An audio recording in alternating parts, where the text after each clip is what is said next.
କାହାଣୀର ନାମ ଛୋଟ ଚଢ଼େଇ ଓ ବୁଦ୍ଧିମାନ କାଉ। ଏକ ସୁନ୍ଦର ଜଙ୍ଗଲରେ ଅନେକ ପକ୍ଷୀ ରହୁଥିଲେ। ସେମାନଙ୍କ ମଧ୍ୟରେ ଗୋଟେ ଚଢ଼େଇ ଥିଲା। ସେ ବହୁତ ଖୁସି ଜୀବନଯାପନ କରୁଥିଲା, କିନ୍ତୁ ଅଳ୍ପ ଅବିବେକୀ ମଧ୍ୟ ଥିଲା।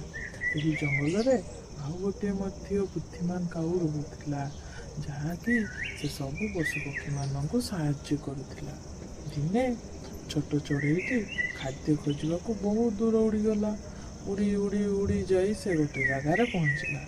ସେ ଦେଖିଲା ଗୋଟେ ଜାଗାରେ ଅନେକ ଧାନ ହୋଇଛି। ଖୁସିରେ ତା ଛାତି ଫାଟି ପଡ଼ିଲା, କିନ୍ତୁ ସେ ଧ୍ୟାନ ଦେଲା ନାହିଁ ଯେ ସେଠାରେ ଗୋଟେ ଜାଲ ମଧ୍ୟ ଅଛି। ହଠାତ୍ ଧାନ ଖାଉ ଖାଉ ସେ ଜାଲରେ ଧରା ପଡ଼ିଗଲା।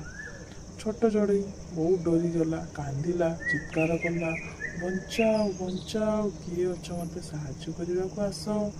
ତାର ଶବ୍ଦ ଶୁଣି ବୁଦ୍ଧିମାନ କାଉ ସେଠାକୁ ଆସିଲା।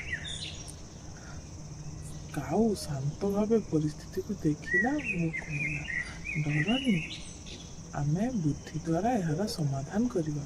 ସେ ଚଢ଼େଇକୁ କହିଲା, ତୁମେ ମୃତ ପକ୍ଷୀ ଭଳି ଶାନ୍ତ ହୋଇ ରୁହ ଏବଂ ଶୋଇପଡ଼।